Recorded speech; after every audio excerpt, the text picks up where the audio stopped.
నిన్నటి వరకు ఓడిపోయావా? అదిగో మళ్ళా సూర్యోదయం, అదిగో నీతి సూర్యోదయం నీ మీద కలుగుతుంది. ఈరోజు మళ్ళా క్రొత్తగా దేవుని శక్తి నీ మీద ఈరోజు నూతనంగా మళ్ళా అభిషేకం నీ మీదకి వస్తుంది. ఈరోజు నూతనంగా దేవుని వాత్సల్యం నీ మీదకి వచ్చింది. ఈరోజు నూతనమైన కృప నీకు అనుగ్రహించబడింది.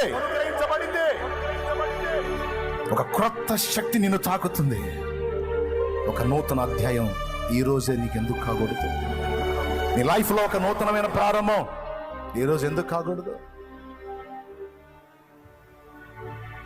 మారింది. కొత్త కీర్తన. దావీదు కుమారుడా నన్ను దాటిపోకయ్యా, నజరేతువాడా నన్ను విడిచిపోకయ్యా. ఏడుపు, ఆర్తధ్వని. అయ్యా అయ్యా నన్ను కనికరించకుండా వెళ్తావా? అయ్యా నా సంగతి ఏంది అంటే కఠినంగా దాటిపోవటానికి ఆయన మనసు లేనివాడు కాదు, మూర్ఖుడు అంతకన్నా కాదు.